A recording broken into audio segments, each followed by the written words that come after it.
guys આજે મારી જાનવી જોડે એક એવું થઈ ગયું ને કારનામું કહેવાય ને કે એ મેડમ છે ને આજે એને ગુજરાતીનું પેપર હતું કેમ કે એને પેપર ચાલે ને તેને કેવું હોય છે હા એક દિવસ રજા આપે અને વાંચવા માટે અને એક દિવસ એનું પેપર હોય તો કાલે મેં એને કીધું કે બેટા કાલ તારે જવાનું છે સ્કૂલ કેવું છે એના પપ્પાએ પૂછ્યું મેં પૂછ્યું કે ના મમ્મી હવે સીધું ડાયરેક્ટ સોમવારે જવાનું હા શુક્રવારે જવાનું એમ કે તો અમને એવું કે હવે શુક્રવારે જવાનું હશે તો મેડમ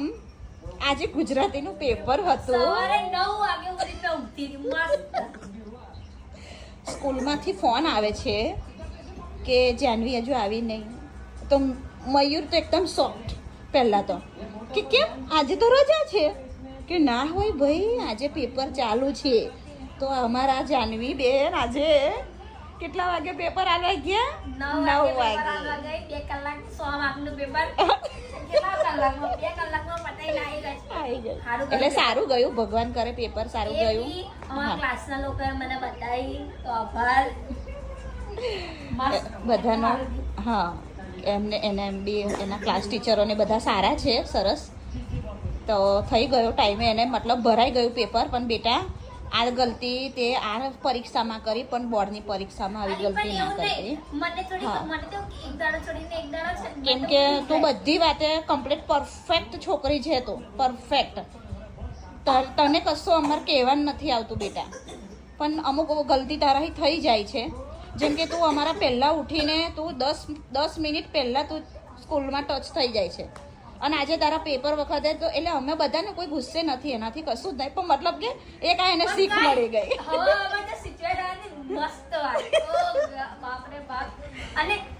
જાનવી નહીં ધોઈ નહીં કશું નહીં બસ ખાલી મોડું ધોઈ ચાલ્યા કેવું હતું તારું પણ કઈ બધા સર મેડમ ને જોઈને કેવું તને આમ બધા હસતા હતા અને પછી બધા રિએક્શન હા કે શું છે ભયા હેપી ફેમિલી ની છોકરી પેપર ભૂલી ગઈ આજે હે એટલે આવું થયું ગાઈસ બોલામાં જાનવી જોડે એટલે આવું થાય લાઈફમાં યાર આવું થાય કેમ કે એને એક વાત તો છે ને કે રજા હોય ને તો એને ડિસ્ટર્બ અમે નહીં કરતા એને ઊંઘવા જ દઈએ કે બચાવ છોકરું કેટલો લોડ લે બનવાનો હજુ ઊંઘે છે એને કોઈ ટેન્શન નથી બસ પરીક્ષા લ્યા બસ આજે ગુજરાતી એને હતું કે વિજ્ઞાનનું પેપર અને વાંચિંગ ગયું એસએસનું પેપર બોલો તો ગાઈસ અમાર બધાની આ રીલ્સો છે તો લાઈક કરજો શેર કરજો કમેન્ટ કરજો